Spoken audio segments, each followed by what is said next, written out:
सबसे पहले 2025 का question, choose the one ones with equal number of atoms.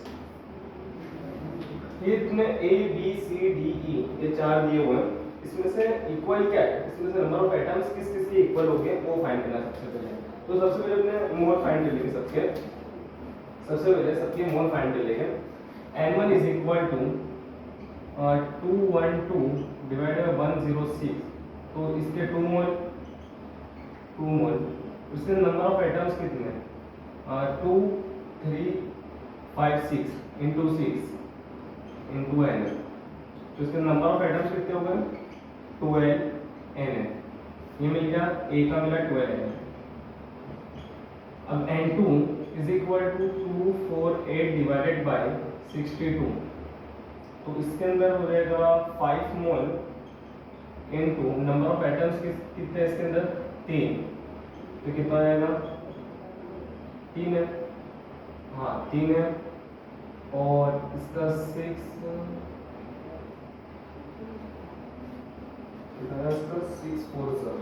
हाँ 4 मतलब 12 n है। बी का आ गया 12 n, ए बी 7। अब सी के अंदर n3 is equal to 240 divided by 40, 0 0 का कितना आ गया? 6 मोल, और नंबर ऑफ एटम्स कितने हैं? 3, तो 18 n है। Done. n3 is equal to कितना है? n4 is equal to 12 divided by 2, कितना आ गया? 6 मोल, हाँ 6 मोल, और नंबर ऑफ एटम्स 2, तो कितना आ गया? 12 n है। और n5 में क्या है? n5 में 220 डिवाइडेड बाय 44, मतलब कितना हो गया? 44, 5 मोल, और नंबर ऑफ एटम्स कितने? 3, 15 है। मतलब फाइंड करना है इसके अंदर कितने सेम है, कितने कंपोनेंट के सेम है number of atoms. 12 a 12 12, which means answer आएगा a b d के नंबर ऑफ एटम्स सेम है। ये 2025 का क्वेश्चन था। अब दूसरा 2025 का NEET, Dalton's atomic theory could not explain which of the following. Dalton की जो थियरी है उसमें से चार में से क्या एक्सप्लेन नहीं करती है? तो law of conservation of mass, Dalton की थियरी है वो law of conservation of mass देती है ही उसमें लॉ ऑफ कंजर्वेशन।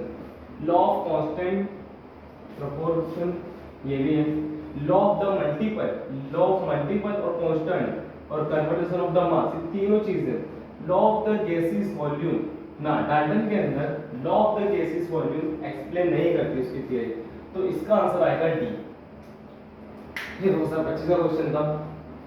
थर्ड जो है 1 gram of NaOH, 1 gram of NaOH was the treat with the 25 ml of the 0.70 ml HCl of the solution of the mass sodium NaOH left of the unreached is equal to। सबसे पहले equation लिखेंगे कौन सी? NaOH plus HCl gives NaCl plus H2, ये तो equation था भाई। सबसे पहले कंसंट्रेशन ऑफ HCl कितनी है? ये HCl की बात कर रहा हूँ, 0.75 m है। और वॉल्यूम HCl का कितना है? 25 ml। इसको लीटर में कन्वर्ट करूंगा इनटू 10⁻⁻3, तो 0.025 लीटर ये कन्वर्ट हो गया। अब इसका अपने पे सबसे पहले मोल ढूंढ लेते हैं। तो मोल के लिए कौन सा formula? Mole is equal to यानी molarity is equal to mole divided by volume. Mole find करेंगे, mole is equal to molarity into volume. Molarity कितनी है मेरे पास? 0.75, वॉल्यूम कितना है? 0.0025, तो 75 इंटू 25 करते हैं कितना होता है? 1875। तो यूनिट 0.01875 क्या फाइंड करा? मोल फाइंड करा। इसका मोल फाइंड करा HCl का, HCl का मोल फाइंड कर लिया ऐसे। तो अब NaOH के मोल फाइंड कर लेंगे। NaOH को डायरेक्ट हो जाएगा क्योंकि 1 ग्राम ऑफ NaOH दिया ही हुआ है। तो मोल ऑफ N NaOH, ये मोल ऑफ द HCl था, मोल ऑफ द NaOH। तो NaOH का 1 और इसका मोलर मास होता है 40, तो 1 डिवाइड बाय 40 करते तो कितना होता है 0.025 मोल। मिल गया। अब लोग क्या रखोगे, सोडियम NaOH लेफ्ट अनरिएक्टेड बोला, तो अब हम क्या करेंगे, mole of NaOH minus mole of HCl, दोनों का डिफरेंस 0.025 माइनस 0.01875, दोनों को माइनस करेंगे तो 25 में से 1875 मतलब 625 0.0, हाँ 0.00625 मोल है। ये मोल किसका मिल गया, NaOH का, वो भी कौन सा, अनरिएक्टेड। फाइंड या हमें मास फाइंड करना है उसका, तो mole is equal to mass divided by molar mass. तो मास फाइंड करना है, मोल कितना है 0.00625 इनटू मोलर मास 40, तो 0.25 ग्राम, ग्राम में, बट ऑप्शन में इधर मैंने देखा उसके हिसाब से 0.25 ग्राम आंसर नहीं है, उसको इन लोगों ने मिलीग्राम में, तो 250 मिलीग्राम में कन्वर्ट कर दिया है। तो हो गया अनरिएक्टेड सोडियम NaOH फाइंड कर लिया हमने। अब है ये 2024 का एवरी क्वेश्चन है, the highest number of helium atom is, ये बहुत इजी क्वेश्चन है, तो डायरेक्ट अपने ऑप्शन में देखिए खबर पड़ेगी कि the highest number of helium atom, सबसे ज्यादा हीलियम के एटम किसके अंदर हो गए, तो 4 ग्राम ऑफ यू हीलियम, आगे और option 4 gram of helium 4 you of mole, नहीं इसको अगर मोल में कन्वर्ट करेंगे तो होगा नहीं, ये 4 डिवाइडेड बाय 2 मतलब 2 मोल, ना ये भी आंसर नहीं, 2.0 ये भी नहीं। सबसे ज्यादा क्या है 4 mole of helium, right answer क्या होगा, सबसे ज्यादा highest number of helium atoms किसके अंदर है, 4 मोल ऑफ हीलियम में।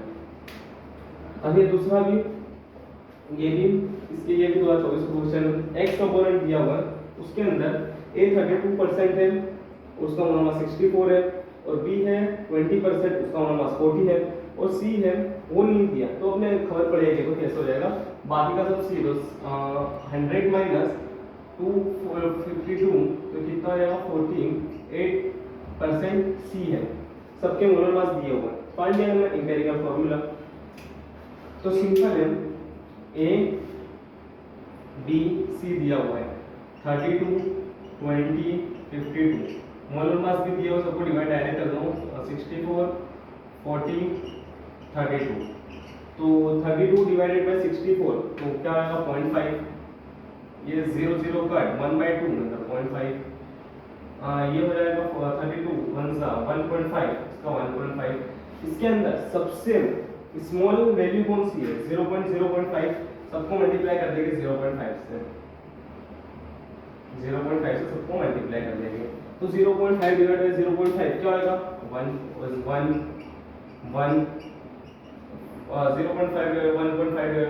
0.5 क्या आएगा 3, तो क्या बन जाएगा अपना एम्पिरिकल फार्मूला ABC3 मिल गया, एम्पिरिकल फार्मूला क्या बन गया ABC3। एक और 2024 का क्वेश्चन है कि the mass of the CO2 produced by heating 20 gram of 20% pure limestone, इसके अंदर 20 ग्राम लाइमस्टोन में कितना प्रोड्यूस होगा CO2 वो फाइंड करना है, उसमें भी 20%। सबसे पहले अपने ये इक्वेशन से जानेंगे, ये इसकी वैल्यू 40 प्लस 12 प्लस 3 इंटू 16, तो लाइमस्टोन 100 ग्राम है, उस टाइम पे CO2 कितना प्रोड्यूस हो रहा है 44 ग्राम प्रोड्यूस हो रहा है, तो 20 ग्राम लाइमस्टोन के अंदर कितना CO2 प्रोड्यूस होगा, तो क्या करेंगे क्रॉस मल्टीप्लाई, तो 20 into 44 divided by 100 cut 44 into 44 कितना हो जाएगा 88/10, मतलब कि 8.8 ग्राम, बट ऐसा आंसर सही नहीं, ऑप्शन में 8.8 ग्राम आ जाएगा आंसर, बट राइट ऑप्शन नहीं है, इधर दिया हुआ है, आगे क्या दिया हुआ 20% है, 20% है, तो 8.8 का 20% निकालना है, by divided by 100, 2 2 cut 8 point into 2 क्या हो जाएगा, सिंपल है 17.6 डिवाइड बाई 10 है तो क्या आएगा 1.76 ग्राम प्रोड्यूस होगा। क्या प्रोड्यूस होगा, CO2। इतने करेक्ट वैल्यू। अब नेक्स्ट वीडियो में इसके आगे की वैल्यू शुरू करेंगे।